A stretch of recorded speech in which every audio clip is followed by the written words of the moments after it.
Hey, this is Chuck, and you are listening to Fans with Bands, the podcast where we talk to the fans and the bands they dig about life, music, and whatever the hell else we want to talk about. Today on Fans with Bands, we're talking to Supreme Mystic. Check it out. Hey, this is Chuck with Fans with Bands, and I'm talking to Chino and Jeff from Supreme Mystic. How are you guys doing? Yeah, we're good, Chuck. What's happening? Hey, I'm living the dream over here in Ann Arbor. Where are you guys at? We downriver. All right. We down river rash from way back, bro. At least I am. Awesome. Jeff's kind of a west sider. All right. I was looking back in the archives because I was like, when's the first time I saw and experienced Supreme Mystic? And I'm pretty sure it was December of 2023. At the Sanctuary, you guys opened up for Finality. And... Yeah, so that was our very first show. Oh, really? Yeah, that was the first show. You know what I'm saying? Oh, man. Well, I was like, who the hell are these guys? I was like, I really dug it. I thought it was cool. And then, since that time, I've seen you, I don't know, like 3 or 4 times. I think Fuzz Fest, The Token, couple other places. But anyway, you guys were kind enough to send me your album. And am I saying this right? Is it Kala Rupa? Yeah, you got it. Kala Rupa, exactly. Awesome. Yeah, so finally we get some music from Supreme Mystic out, so we can enjoy when we're not at a show. But anyway, thanks you guys so much for coming on the show. I appreciate it. No, thank you, man. And whenever you turn up, man, we get mad excited. Chuck's house, gonna get some badass pictures. And much love for everything that you do, man. Fans of bands, talking to everybody, and Life in Michigan, all the write-ups and all that shit. You know what I mean? So we appreciate it very much. I know as a collective, the fucking raging Detroit scene appreciates you very much. So thank you. Well, thank you, man. I appreciate it. So, like I said, I got the album, I got to preview it, and I think if anybody's seen your show, they've heard the music, but they haven't really heard it like it is recorded. And I thought it came out so good. I love the way just the whole mix. I think you really dialed in the tones as far as like guitar, bass, drums sound great. Vocals are good. It really I think makes the music shine even harder than when you experience it live. So that said, what was that experience like for putting this album together, getting it recorded? So I mean, we definitely, our thing is live. We're making a record because we want to play, we want to go on stage, like where I think we are comfortable. You know what I'm saying? The record, as of when this comes out, so it sucks, man. I'm probably gonna get the actual release date at the end of the week, which is a couple of days from now. Well, but you know what? We'll put it in the show notes, so it'll be there. All right, bet. But tentatively, right now, it looks like it's going to be in August, maybe a little bit toward the end of August. It was fun, but it was a long experience. Our producer, Don Durr, he is a sound man extraordinaire. So the dude's always on tour. So to get this motherfucker home and then tie him down when I got him, that was a bit of a challenge, because Don does sound for, Suffocation, Incantation, Morbid Angel, Tiger Cub. He's out with Wednesday 13, I think, right now. Yeah. This dude's always fucking going, And then once we finally got that, and another part of that too was like the music was easy. But then, for me, I've never been a vocalist before. So like I'm kind of learning how to sing in the studio. And then the best part about it is we met Louise, our keyboard player, and he came forward right at the perfect time to record on the record. So that was awesome. And then Aaron Lumsden, who directed our video, cool. He's a fucking great director. He mixed and mastered it, and he did a phenomenal job getting it to I think us and Don were just, we were so used to hearing everything, killing ourselves, doing everything. And it was a lot of fun recording with Don and him pulling it out of us kind of thing. And then Aaron just did a great job just putting it together with fresh ears. He was so easy to work with, to communicate with, to put everything together. So we're very happy. And then it was like the cover. So Ziva Barrett, she used to be married to my friend Rob from Cannibal Corpse. I think they're separated now, but she is a phenomenal artist, and she did the cover and then the layout. So I was always waiting. Then I finally Yeah. got it, put it to the fucking vinyl plant, and then it was like shit changed and shit went up and this and that. So then, like, our team was scrambling a little bit. So we should have final words soon. And there's a couple songs up now. We kind of rushed to get them up. They're kind of like demo versions, and they don't have the keys on them. Ah, And we just wanted something up, I guess. yeah. But as soon as like I'm ready and I got a timeline, that shit's coming down, and the shit's gonna start going up piece by piece. Nice, nice, man. Yeah, Aaron is a fantastic dude. I love that guy. Absolutely Yeah, yeah. great Because guy. I was going to ask you about the video for Saving Beauty, and it was like, holy crap, man, that's so good. Like the way it's shot, the way it sounds is fantastic too. But I think he did a great job working with you guys to get that to look really cool. Yeah, he's very, very talented. He definitely knows what he's doing behind the camera, and I think editing is a key too. We found some cool locations around the way. Some of it was filmed at River Rouge, and some of it was filmed, Eastern Market. There's some cool murals and shit. Yeah, So yeah. we had a couple different spots to do everything with, and we filmed actually inside. My boy owns the old abandoned River Rouge post office, Oh, so really? yeah, the building's cool as fuck. So he let us do it there or whatever. We just had to sign things. If he stepped on a nail, we weren't going to sue him. I mean, it's my boy. We weren't going to sue him anyway. But you know what I mean? We just Right. had to sign a little waiver, but he totally let us fucking have it. He saved the day too, my man. Fucking Keith, man. Shout out to Keith. Everyone. If you were Southwest and you in Rouge, you know who motherfucking Keith is, bro. So That's awesome, man. And I realized I said Saving Beauty, it's really Stealing Beauty, but Stealing Beauty, yeah. yeah, And it was also like a challenge to kind of like how to effectively, but I guess within our budget and time constraint, like how do you convey the concept? You know what I mean? And I right. think Aaron did a great, great fucking job, man. Yeah, fuck Yep. yeah. So I I want to kind of step back and talk about like how both of you got into music, but also how did the band Supreme Mystic form? When did that start? Ooh. Well, Jeff and I, we've been playing music our whole lives. You know what I mean? I mean, in fact, when I was a little kid, I used to look up to Jeff a great deal because Jeff is a legendary drummer of fucking Universal Stomp. Universal Who, Stomp, dude. I got oh, that CD yeah, downstairs. yeah. I mean, some of these kids might not know. Like when I talk about you go to a show and it's a bloodbath and a motherfucking riot. Fuck yeah. I don't have the metric to understand how it was and Yeah. the element of danger that was our fun back then. But uh, my old band used to open up for Stomp Placenta when I was a little kid. I used to get, "Did you hear Jeff listen to my demo?" And Jeff's always been a fucking pounder on the fucking drums, man. And so we've all been playing music our whole lives, man. I think the band kind of started creatively for me. Um, I've been playing music the better part of 20 years. There's nothing more important to me in 20 years of playing music. I played on 5 continents. I played with so many different bands. I've played toured with my heroes. I've played in bands with heroes of mine. Bands I liked growing up. And my life changed when I became a father. My mother got really sick, and then my mother ended up passing away. And that was like the darkest, hardest shit for me when that happened. There was a couple years I don't even think I like knew what kind of music I liked. It was the only time I like just didn't play music. Wow. And then coming out of that, I think it was inevitable to play. It's what we do. It's how we express ourselves. But I just felt like a different type of creativity, maybe more than I've ever felt. And then when coming together with the band, we obviously wanted to find the dopest motherfuckers there is, and that started with Jeff because me and Jeff, we lock in real good together. I had the honor for filling in for Stomp in 2015.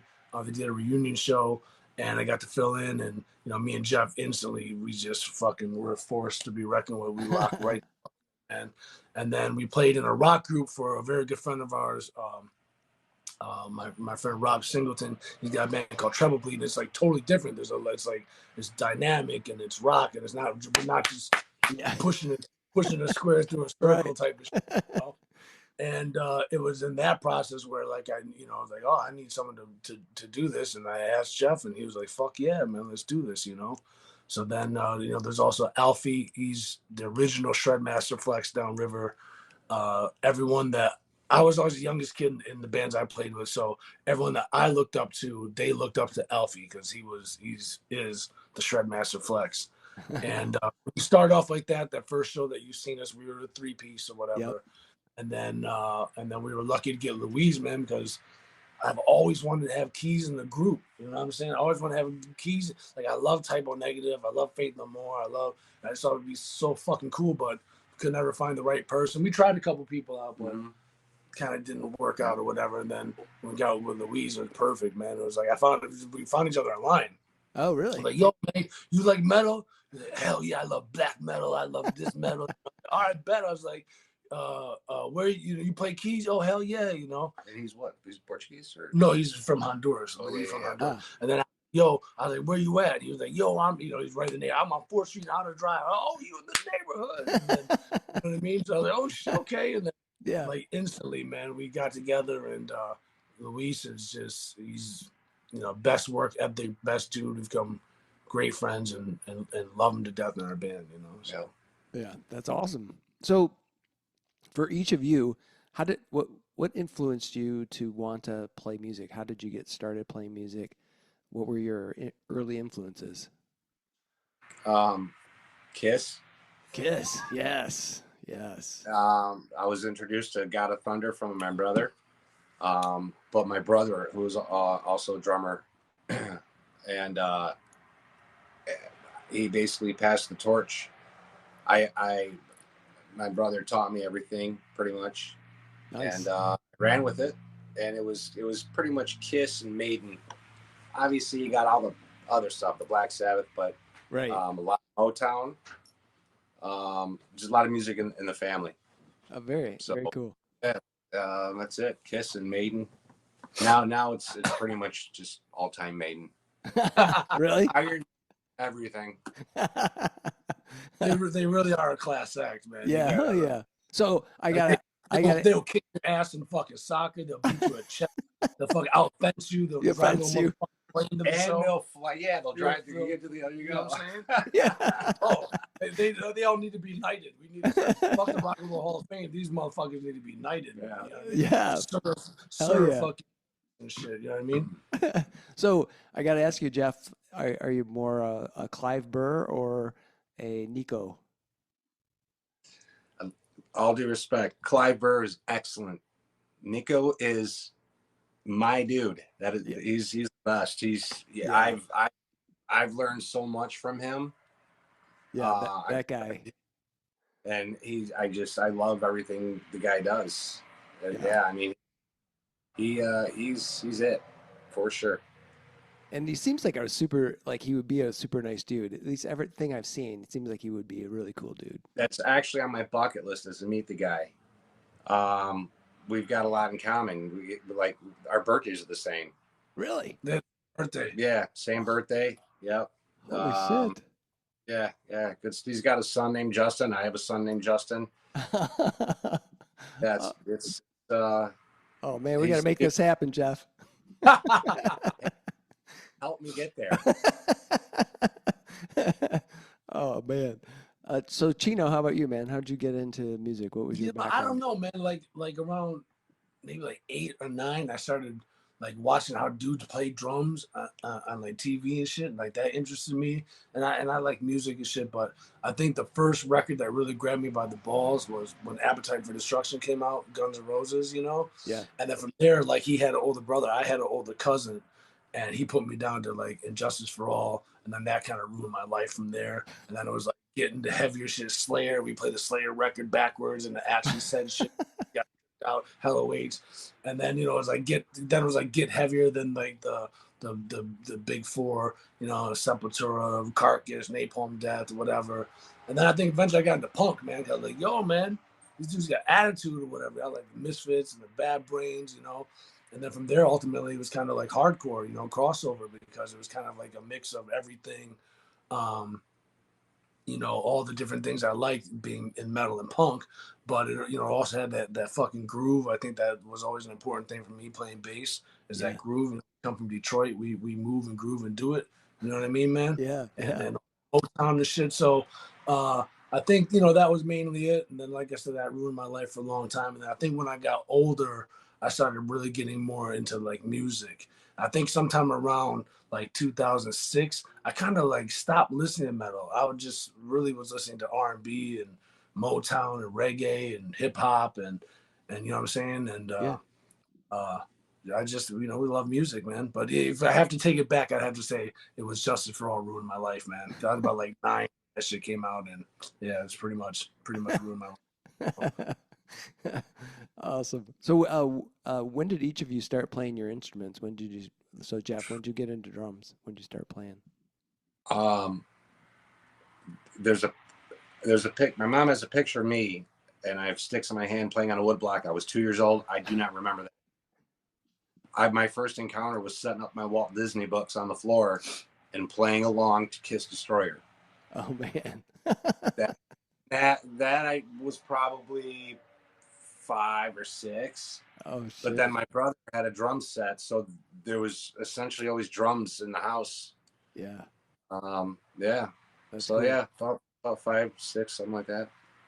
And how old were you when you first got into a band? What? So there's because the reason I'm asking that question is because it's something to pick up an instrument and start playing it, right? But then there's a whole nother level when you say, "Oh, I want to be in a band and do that." So I didn't. Well, I had to make sure I could play for real. So getting behind my brother's kid, I could. And my first band, I was about 14, 15 years old, high school. nice. Friends of mine, to this day, friends of mine. Oh, cool. Uh, 3 of the guys were in Universal Stomp, as a matter of fact. Oh shit. Oh, that's awesome. So yeah. So yeah, we were 15. We were playing Blondies in Detroit. It was our first show. Yes, I was 15 years old. I couldn't even drive yet.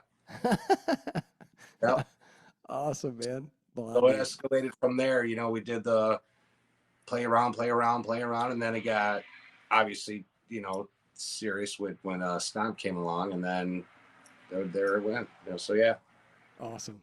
And Chino, how about you? When did you start It'd be playing? similar for me. It'd be similar for me, man. I think someone suggested to my father, yo, maybe because I was liking music, so thought maybe guitar would be a good hobby for your son. And he asked me, I was like, oh hell yeah, I was excited. I started playing guitar when I was about 11, and then similar to Jeff, I started playing my first band. I was 13. The oldest, my first creative partner, he was like 18, 19.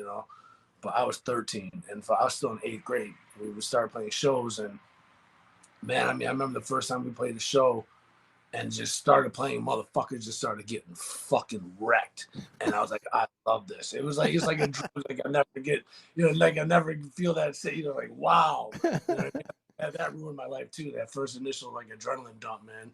And then like Jeff, man, my 8th grade summer, man, I turned 14. I was playing Blondies at like the end of Blondies. Um, but I was playing Blondie, playing in clubs when I was 14. When I was 16, I started playing for Cold as Life, which is, like the most notorious Yeah. hardcore punk band in the history of the city. And we started, Well, not just the city. Yeah. yeah, started, we were leaving the state. I was 16. And then by 19, we were leaving the country, and it just never stopped. Wow. That's crazy. That is Yeah. awesome.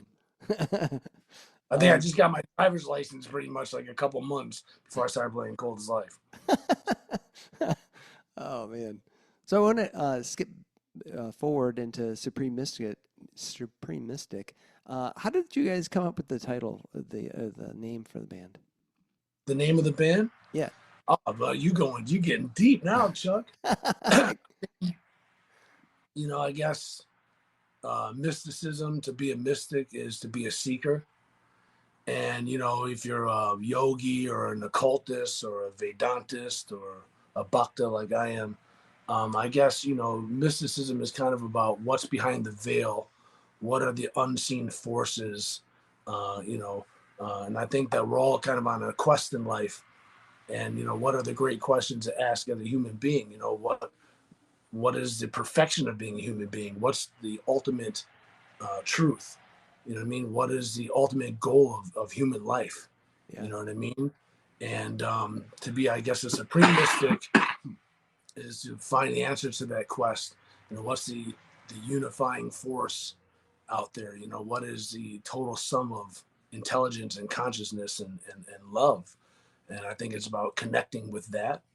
And so the seeker who finds that, what is the ultimate truth and how can it be realized? He's the supreme mystic. And the ultimate truth itself, the sum of all love, that is the supreme mystic. So it's a deep concept, and it's it's a concept in the light, man. Because I think Yeah. we've always been in these bands where we're expressing the evils and the outrages of life, and we all vent together and shit, Yeah.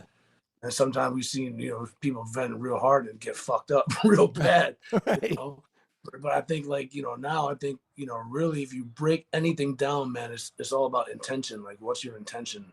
What's the Right. intention behind it? Everything out there, every invention, every building, every design is the offspring of thought. All the great works are offspring of thought. So, what is your intention and what is the thought behind it? And this is it's a positive message, and it's one to help move us forward, not necessarily be caught up in this just being mad all the time. There's more in life than to be mad all the time, even though Yeah. we like music.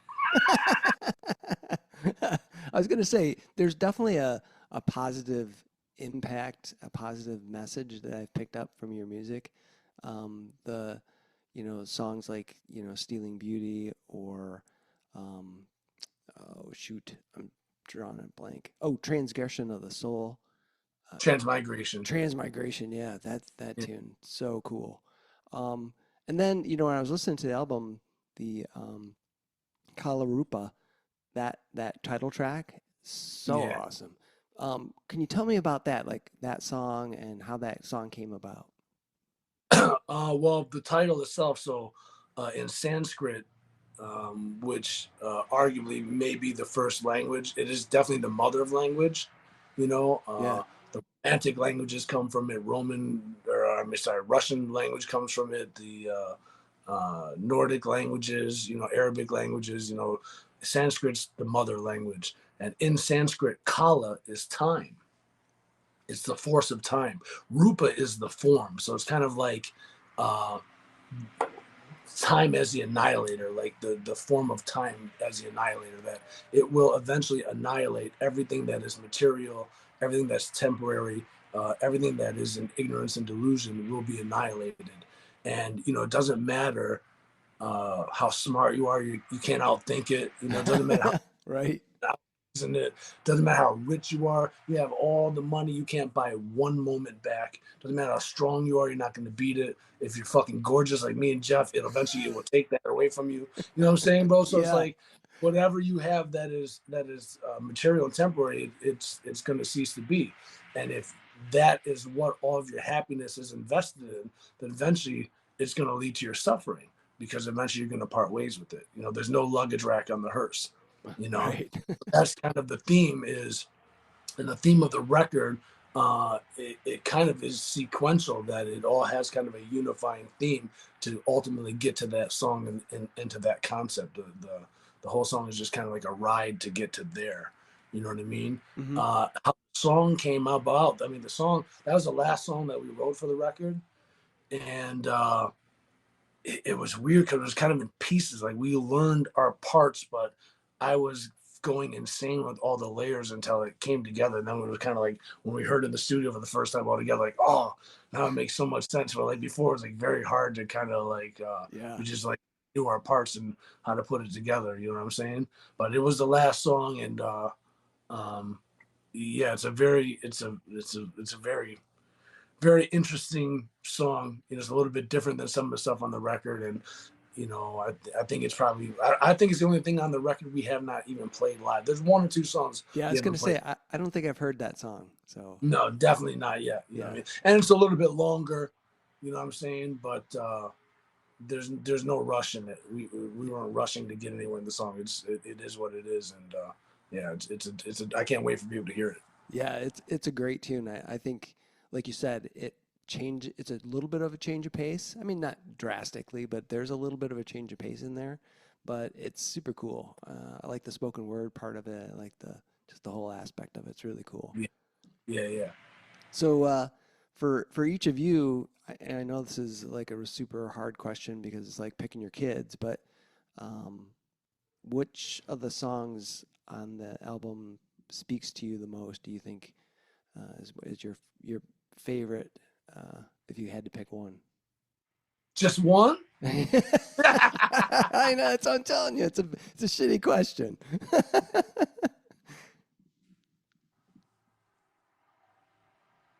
I mean, I'm gonna have to go off of what's most fun to play. There you go. Yeah. I mean, so now you made it hard. They're all fun. Um,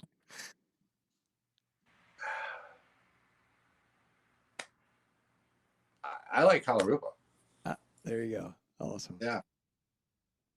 I'm waiting on Mikey here. Yeah, I don't know, man. I like Halo Vultures because it's fun. It's fun to play. That's another one I was gonna think of. That was like super good. But I love Stealing Beauty too, man. It's the lead single for a reason. You know what I'm saying? A lot of people say Jewels on the Hood of a Serpent. We've been kind of ending with it because it's just you can't really go anywhere after we play that. There's just you can't really go anywhere else, So a lot of people kind of dig that song, and that's definitely fun to play. But yeah, I don't know. I'd be moot to try to come up with what one song. But I'll tell you, in general, in playing, it's weird for me because my default has always been to be like on 11. You know what I'm saying? Just coming out in like, bam. And now singing, it's a mind fuck. It's totally different. I got to be centered at 0 to sing, or I'm gonna be like pushing too hard or going sharp or being out of key or losing my breath. You know what I mean? So it's almost like I got to be centered zen at 0, but I've got thunder in my hand with Jeff pounding and fucking Shredmaster Flex fucking hitting the leads. It's like thunder in my hand, but I have to be like calm and at 0 to sing, and then I can find my moments to raise the dynamic, but then I got to come back and set it to 0. So I think this whole year and a half that we've been playing, I've been trying to figure that art out, and it's cool because it's more dynamic than being on fucking 20 the whole time. Yeah. But it's definitely like an art to find that flow. You know what I mean? Yeah. So it's a little bit different.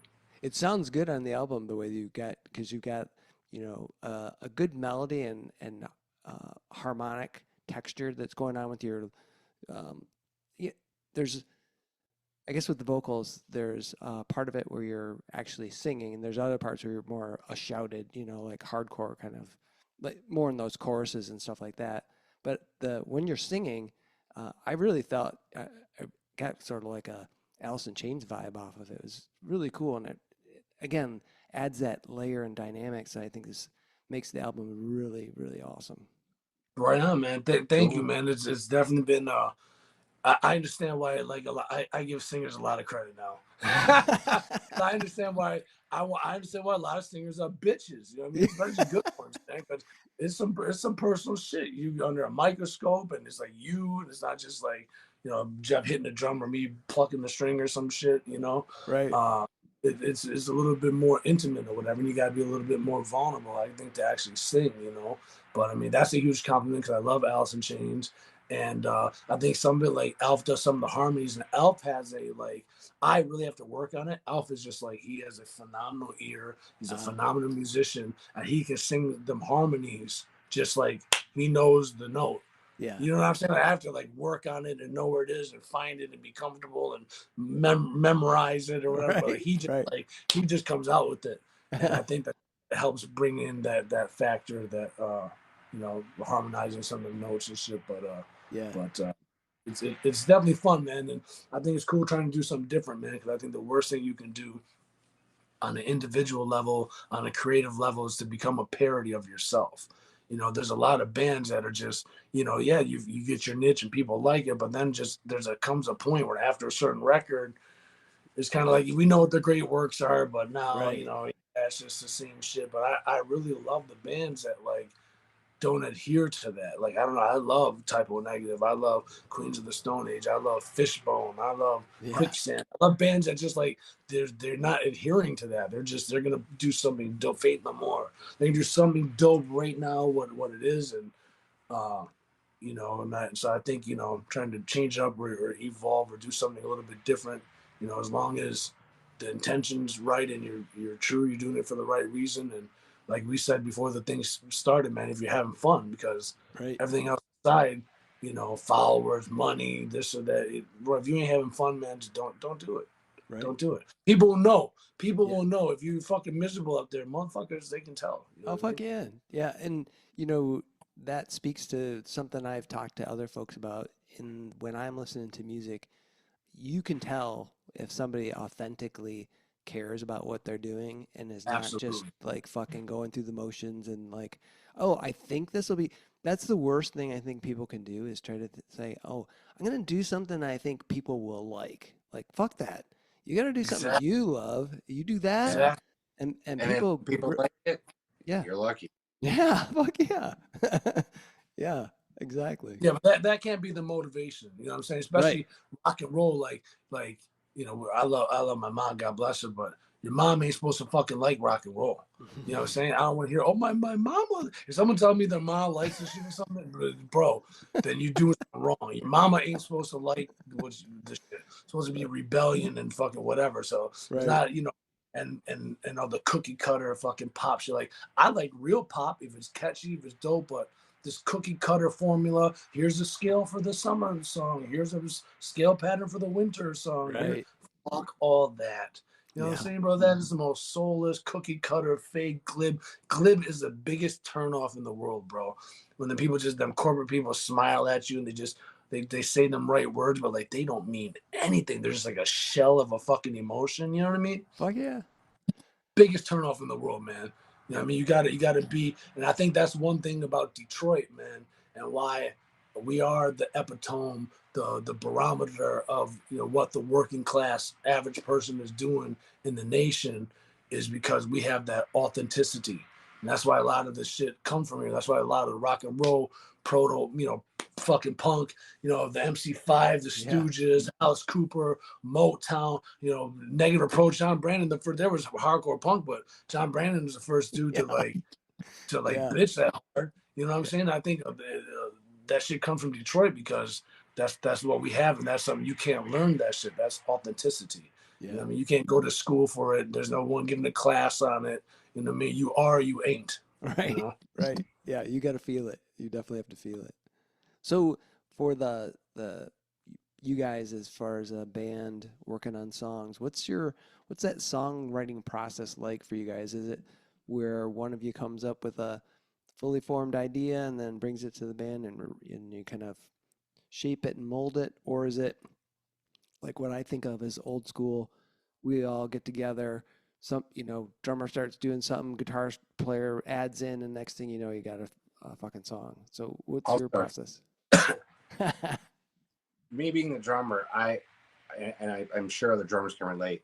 We don't like to sit and just like do this. So basically, what happens? Mikey comes up with a lot. Alfie comes up with a lot. There's things that we've come up with together already so far. But usually what they do is they'll put a good chunk of it together, hmm and then throw it at me, and then we start molding it together. Yeah, you come up with the loop. You know what I'm saying? Yeah. You come Right, up right. with like the loop. Okay, this and this and this. Okay, it's a premise, and then we jam. But the Yeah. thing about me, Jeff, and Alvin is we got great chemistry to jam. You know, sometimes we get in there and just like, all right, just shut up. We got an agenda we gotta do over here. We just sit there and fucking write all, you know, just jam all fucking day long, come up with something fucking cool. This is the cool thing, jamming with Mikey, is that when we screw around with new stuff, it's almost like he doesn't say go up or go down or this, that. It gels that well. It's like we both know what we're gonna do. Oh, And it's in writing it's so far, the very little that we've had so far is pleasant because nice. it just drives, it just goes. And what's cool too is me and Jeff, we're Gemini rhythm section. Our birthday in a week from each other. You know what I mean? So we both psycho in like the right astrological alignment of being psycho. That it's perfect. Yep. Oh man, that's awesome. Oh my God. So, we kind of talked a little bit about origin stories and that kind of stuff, but I always like to ask the questions about like firsts. And one of my favorites is, what was your very first album you bought? Mm. And they could be CD because I know, Chino, you're younger than me, but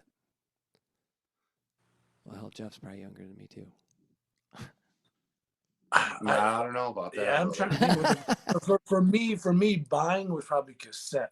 I remember having albums that I had when I was littler, but probably my parents bought that shit. I probably didn't buy the vinyl. You know what I'm Yeah, saying? yeah.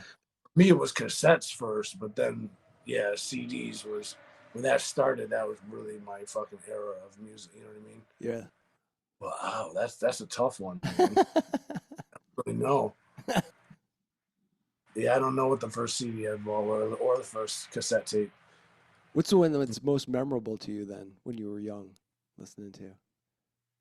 Well, definitely Justice for All would be one, Okay, yeah. and then the primary Metallica, Master of Puppets, Ride the Lightning, Sepultura, Arise was a big one for me. That was my first show. Really? Uh, yeah, bro, I was fucking. I think I just turned 12, and I went to. It was at Todd's. I don't remember Todd's. Yeah, fuck Roosevelt. yeah. I played at Todd's. Yeah, it was fucking Roosevelt sold Blondies to John. Then he was doing the Marquee and Todd's. Yeah. And, it was the New Titans on the Block tour. So Sepultura was on Arise. Oh, Napalm was on what was Napalm Death? Harmony Corruption. Corruption. Yeah, Harmony Corruption.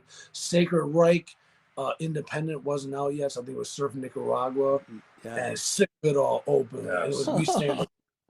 Yeah, Armand left the band for like that, just that shit, and he came back.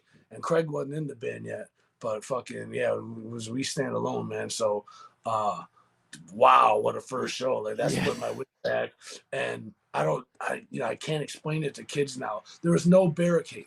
You know what I mean? There was all Cotton Diesel brothers, bro. They were probably the smallest dudes, 250, big arms, and they just all stood in front of the stage. And when we get too wild, they would just start throwing haymakers, bolo, bolo, bolo on the crowd to like get the crowd back. You know what I'm saying? And the crowd would kind of chill, but they would just keep going back and forth like that all night. Oh my You know, God. they didn't want you getting up on stage, but people would get up there and run off. And Right. I'm sure like Daryl Maniac was probably on stage Oh, yeah. helping Oh, yeah. helping out a little bit up there or whatever, but that was my show. Yeah, yeah. I can't explain. If you was a young kid, you just don't get it. You know Yeah. what I mean? Shit was hard. Shit was hard. You know what I'm saying? And that was all the fun. Was like you knew something crazy was gonna happen. Yeah, hell Just yeah. hopefully not to you. Yeah, I got caught in the face with a haymaker at Grip at Harpo's. Ooh. Like I'm up like looking at stage right up front. And there's some dudes doing the fucking kung fu fucking thing, and I turned around like this, like my fucking nose is over here, and like there's just blood everywhere. I'm like fuck. So I go into John. Like there's probably I don't know like a couple ounces of my blood all over the floor still over there. I go in the bathroom and then my nose over like this. I go fuck. So I grabbed hold of it. I pulled it down, got it back in place. And blood just like everywhere. But he comes in, he's like, dude, what happened? I'm like, fucking got in the face. I was like, oh shit. Yeah, all my major injuries in the pit occurred at Harpo's. Harpo's, yeah. I climbed on stage when Sacred Reich was there and jumped off, which is not a good idea. Not a good idea. And broke my foot. And I got my knee dislocated at Overkill. Like, yeah. So, yeah, good times. Yeah. Harpo's is just one of those like locations where astrologically we're just like how many people got fucking hurt or well, the stage is 87 feet high. Yeah. Yeah. So Jeff, how about you? What was your first album? My first album. That's a funny question because my first album was given to me. It was the very first Kiss record. The first album that I bought with my money was Iron Maiden Killers. Oh, awesome. The album, CDs were not out yet, Yeah. and because I worked at records, I worked at Rock of Ages in Garden City. Oh, I love that store, man. Yep, I worked there from like, from the time I was 15, only for like a few years, but yes, Iron Maiden Killers was it, and then I just started working at the record store. You just Yeah. you buy your You work to get out. you work to get out. Yeah. Yeah, I bought Halloween's Don't Meddle with Evil over there. I was like, Oh, shit. nice, yeah. nice. And God bless Bob, dude. Who's still, it's this Rock Yeah. Ages is still there, dude. It is still there? Yeah. Yeah, All yeah, this, yeah, the yeah. Sam Goodies, the Harmony Houses, Towers, they've all come and gone. And Rock of Ages is still there, bro, because he's got a lot of merch and memorabilia and shit. Yeah. But I mean, God bless him. God bless dudes like Mike Moyanis, who run a club like Smalls, and it's still going. So it's not an easy thing to do. And a lot of people think like, oh, I run a rec store. Oh, I run a bar. Oh, I'm in a band. That is harder work than going to a 9 to 5. It's much harder fucking job. It's a harder thing to keep. You know what I mean? Yeah. So, Jeff, had you heard Iron Maiden before you bought Killers, or did you buy it off of looking at the cover? Yeah, I bought because of the cover. Dude, here's the thing: is that by that time, Peace of Mind was already out. I didn't know. I heard Flight of Icarus. Okay. I didn't know when to buy. Yeah. I'm like, this is cool. I didn't look on the back. I didn't know the name of the song then. So I bought that one, and I'm like, nope, that's not it. That's not even the same singer. That's how I met Paul Diano.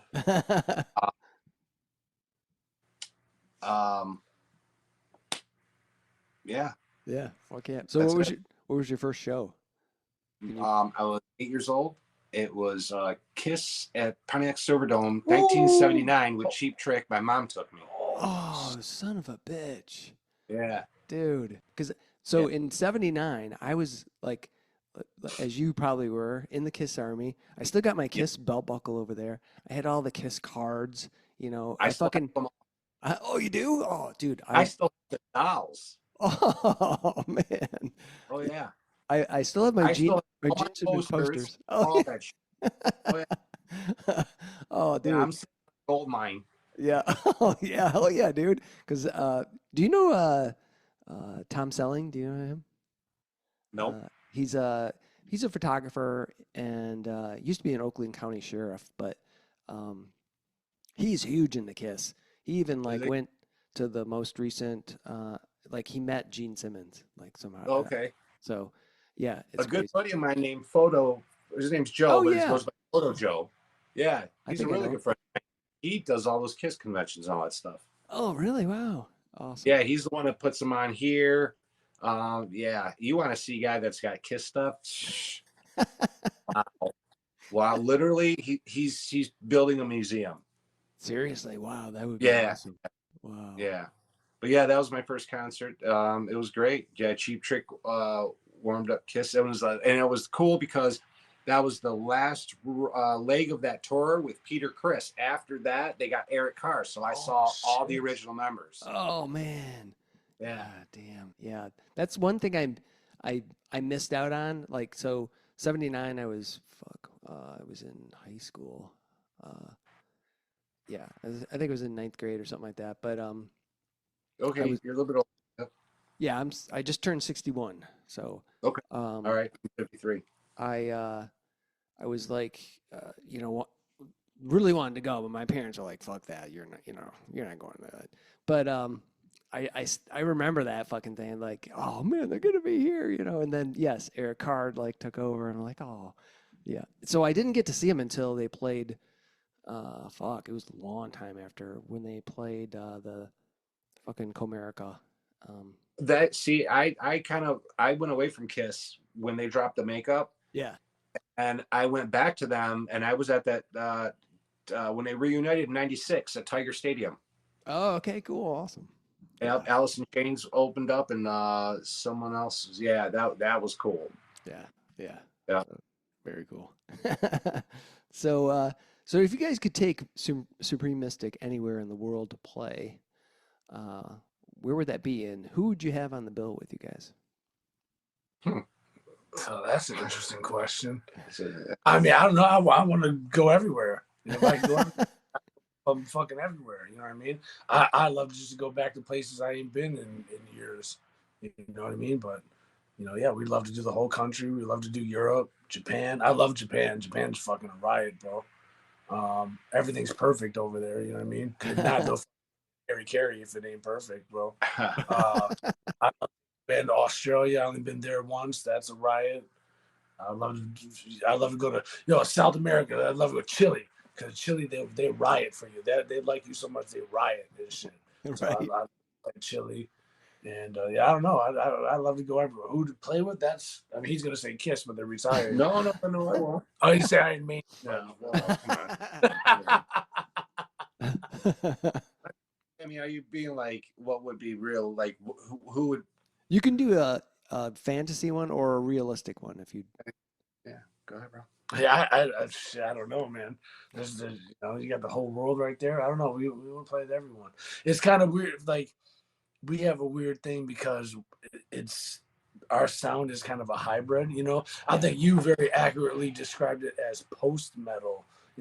I never even heard that before. Post metal, post hardcore. I call us mo metal death rock because we mo metal. We from Detroit and we death rock because we ill motherfuckers. So, but it's kind of like we change a couple songs and we change the cover.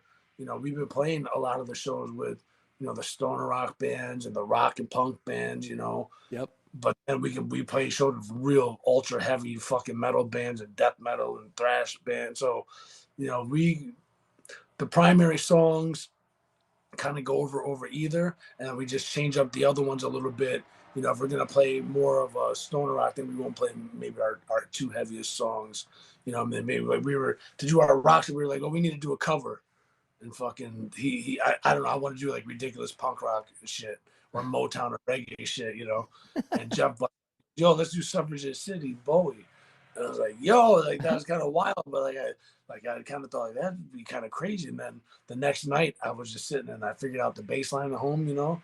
So the next day at rehearsal, I was like, yo, Jeff, check it. I started playing it. Jeff started playing along. Yo, Elf knew the whole shit. He knew every note. He knew every lyric. He just started saying, we were playing it. We're like, yo, and it came out dope. So, like at Fuzz Fest, we did it. Yeah, it was awesome, man. But then, if we've been playing harder shit, we've been playing Motorhead cover because everyone loves Motorhead, you know what I'm saying? So right. Some of the hard stuff we play Motorhead and take out some of our more rock shit. And I don't know, we want to do more covers. I'll just let it out the gate here. The next cover we want to do, theoretically, is fucking Tears for Fears, bro. Tears for Fears, yeah. Mad World, bro. That song's gangster, bro. I don't like the production in the 80s, whatever, but if you just strip down the song, you take the lyrics and you take what like the root notes are and shit, it's just gangster, we try to do it our way. We'll see what happens or whatever. But so it's weird. So it's like, it's kind of a boon. We can play different things and get in front of different people, but that makes your question even that all that more complicated. You know what I mean? Right. You just fit in a box, you know what I mean? Oh, bro, I really don't know. I mean, I love Stevie Wonder. I don't think we fit on that bill. Right. I like Dua Lipa too. Oh, let's do her Dua Lipa, Jeff. Dua Lipa, yeah. She's gorgeous, bro. Damn, badass. Awesome. Then I went toward the Dayglow abortions. I don't know, bro. It's too much. That's a wild question, It's like being in a candy store and telling the kids, all right, just one piece of candy. One piece of candy. Yeah, he's in Willy Wonka's fucking chocolate factory. But just one piece. So how about you, Jeff? What do you think? I think, I mean, off the cuff, there's so many bands. Go with Maiden. Just go with Maiden. I mean, like Maiden would be fun. Marky Ramone's new gig he's got going on, I would love to play with them. Yeah, that would be great. Craig was filling in for that, bro. Craig is playing bass. Great. Yeah. I mean, man, I don't know. I stumped you guys. Yeah, you did. That's pretty crazy question. Okay, I'm a big Seven Dust fan. I think Seven Dust would be great with yeah. us. Hell yeah. That'd actually be a really good combo. I was so as you were trying to think of it, I was like, well, who the fuck would I put you guys with? But Seven Dust, that's a good call. Yeah, Seven Very, Dust. I love that band. yeah. Uh,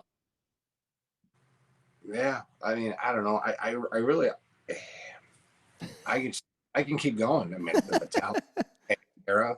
Right, Um, right. Suicidal tendencies. Oh yeah, uh, Suicidal would be awesome. Oh yeah. um, Well, I won't make you. I won't make you it, twist in the wind on that. I mean, I would love to share a stage with any Motown band. Yeah. You know, So, so so before a show, do you guys have any like something you have to do, like a pre-show ritual? You have to do these things before you get on stage. These dudes blaze. Now I used to be like Puff the Magic Dragon, but I'm sober for about 5 years now. But for me, it was like I don't just got Asianized because I got Asianized, like, but I'm sober now. So these dudes they blaze a little bit before. For me, I got to stretch, bro, because I'm old and it gets cold. You know what I mean? So Yeah. I got to stretch so I don't hurt myself, and I definitely have to warm up vocals a little bit, but not overdo it. So I like to listen to something cool, some I don't know, just different things I'll sing to. You know what I like to sing to sometimes to warm up? Bill Withers, bro. I love it. Bill Bill Withers. Withers is awesome. Yeah, if Bill Withers was alive, I'd be like, yo, let's tour Bill Withers, kid. But um, I don't know why. Like it's just in his range. It's cool to warm up, and it's just like relaxing. Where it's like the complete opposite of being in the middle of whatever kind of loud, chaotic, forceful show Bill we're on.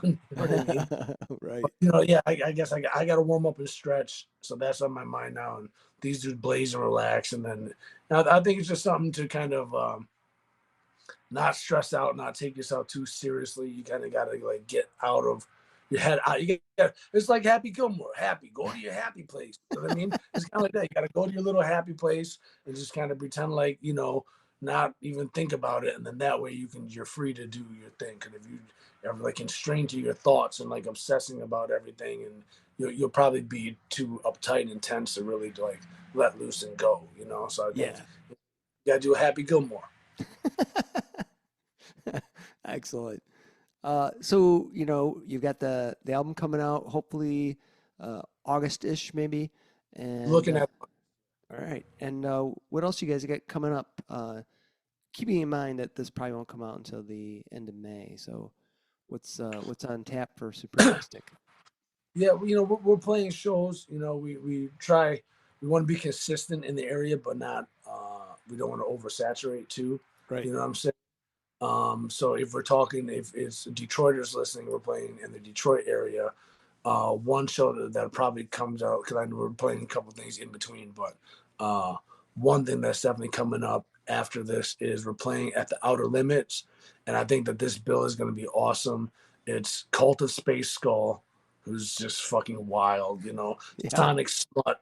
Sonic Smut's my favorite band going on around here right now. When we first seen them at Fuzzfest, I told them after, I said, yo, if you find my jaw, just like send it back to me, like, my address and shit. Cause they're Yeah. amazing. Us, Super Devil. Well, I love fucking Super Devil. Good old fucking Detroit rock and roll. And this band from Indiana, you probably heard of them, but some people might not, but they're going to know who they are after this. Choke Setter. They're Oh. from Indiana. They are like a gangster clutch. Like they are fucking awesome. And I think they're touring with Crowbot right now. They're doing some other shit, but that's gonna be Outer Limits. That's a pretty stacked deck for that place. Hell yeah. That'd be awesome. I know we got a Sanctuary show in July, but it's not announced yet. Um, August, we got some out of state shit. We're playing Louisville on a Metal Monday, which is normally the dude from Stonecutters put it on, and Fuck that's yeah. like a Brian. pretty dope show down there. And we playing this upstage music fest in the middle of PA. But it's kind of like a high school reunion for me because it's E Town Concrete's headlining, Ringworm playing, my old band Sworn Enemies playing. So it'd be good to see Sal. Because me and Sal did a lot of cool shit together. Nice. A lot of and Mephistopheles, son. I love Mephistopheles. Yo, that's what we want to tour right there. Mephistopheles, bro. They on the bill. and a bunch of other. Last Call in Jonestown's doing that shit with us. A lot of Cool. really good on that bill. So we do a little bit of out of town shit, and we do some shit here. And I think for us, it's cool to find as many things as we can that's not too far away. Right. Lansing and fucking Ann Arbor and Bay City, Flint. We're playing Flint too in June. Anything we can find that's close, Cleveland, Chicago, shit that as many markets as we can find and to kind of hit on weekends and then not have to devastate your life and go move into a van in your fucking That's right. Have you guys been out to Grand Rapids? We played Grand Rapids once with the Black Temple, so that was probably the best host we could have over there, man, because they gangsters, fuck, man. Louise was so happy when we played with black metal bands like that. Louise had big face, all couldn't get the smile off that kid's face that night. What's that Reptilicus band, Crocofile, we played with over there. Oh, and Room 101, we just played with them in Atlanta. Yeah, Room 101 is just so good. So good, yeah. So, but that was a pretty hard bill. We're gonna try to get back out there because we also just played with Flood the Desert. Those dudes rock, dude. Them dudes are fucking incredible and real nice dudes, man. Yeah, the bass player it off. But them dudes can play. God damn, you know what I mean. Yeah. So we're gonna maybe try to get back over there with them, or we kind of trying to keep that momentum, build it up to the record, especially once we get that date, and then it's fucking it's on after that shit. Yeah. Do you know the guys in Cavalcade? That would be a good. Oh yeah. We played. So that was our first host in Lansing. You know what I mean? Brad. Nice. Yeah, Brad. Yeah. Yeah. Look, I do this for Brad. I'm a little for my OG. I love them guys. They're fucking great.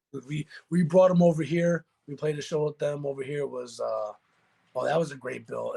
And I think Colossus mentioned it on his show, but they right. Yeah. They too high, so they forgot the lineup. But it was Sauron, and then motherfuckers was dressed in like metal and armor and shit. Like these dudes are metal, right? And it was fucking Nethergate, who I love, Nethergate, and it was us. It was Colossus and Cavalcade. Yeah, nice. Yeah, that was a hell of a bill. But Cavalcade brought us out to Lansing, man, and we couldn't have better dudes. And hopefully we do some stuff with them this year too, man. Yeah, good. Yeah, that'd be awesome.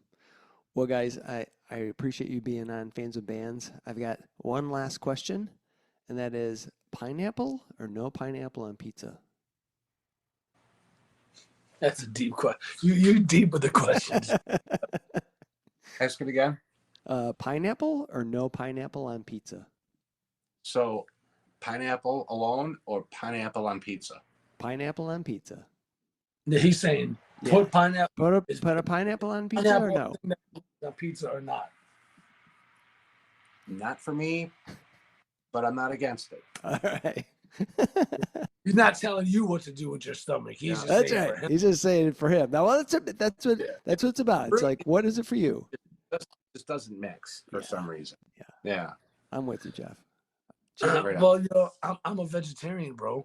So I mean, there's not a lot. I'm not having the meat lovers. There's no sausage on my pizza. Well, no, but you can. Are you gonna put pineapple in there?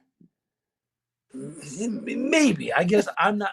I'm not opposed to it. I like pineapple. The best pineapple I ever had in my life was in Hawaii. I feel like unless you've had one there, you've never actually really had a pineapple before. Yeah. You know what I'm saying? And I'm not opposed to it. Maybe if you did that like fake ham, if you did like that veg beyond ham and a pineapple, maybe I guess that kind of combination I don't know who the fuck thought of it or why, but it does go together.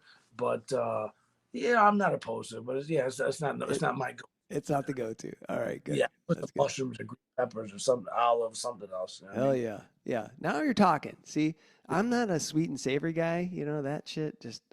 I mean, I got nothing against anybody that likes pineapple on their pizza, but no, it needs to stay. But there are also culinary masters that can kind of like flip it somehow. That they might do some shit where you didn't even know you liked it until he was like, okay, Chef Raekwon or whatever. That's pretty good. You know what I mean? So there are them. Don't sleep on them dudes either, man. I do. Right. Pineapples though. Grilled pineapple is very delicious. Oh yeah, hell yeah. Grilled pineapple. Yeah. I like pineapples, but don't put them on pizza. But like we said, it's all good. Well, guys, Thank you guys again so much for being on You. Fans with Bands. No, thank you, Chuck. Like I said, man, props to you, man. Thanks for everything that you do. I always get excited to see you just because I get to see you and give you dap and respect and shit. But we always know we can have some fucking fresh ass pictures, and whenever you write up the band, that shit's fucking cool. And we appreciate it very much. Thanks for having us, bro. Yeah. All right, man. Thank you guys. See you, brother. Later, bro. All right. See ya. Many thanks to Chino and Jeff from Supreme Mystic for joining me on this episode of Fans with Bands. I very much enjoyed talking with Chino and Jeff about their paths in music and the creation of Supreme Mystic. Their debut album, Kala Rupa, should be out later this summer. In the meantime, be on the lookout for Supreme Mystic playing in your town. See the show notes for all the details and links. Bands are nothing without you, the fans. Purchasing music and merchandise is critical to their survival. If you can help out your favorite bands, please do. If you're in Michigan, consider following the Playing in Detroit Area Tonight and SE for Southeast Michigan Music Facebook pages. They are fantastic places for fans and bands to support each other and share our combined love of music. Thank you all so much for listening. Be sure to hit subscribe on your favorite podcast service to get each and every episode of Fans with Bands. Spread the word by rating the show, telling your friends, telling your neighbors, telling your family, telling your priest, tell everyone, and leave a comment. We want to hear what you think. You can keep in touch by following us on social media. This is a Life in Michigan production. Until next time, be well and kick out the jam.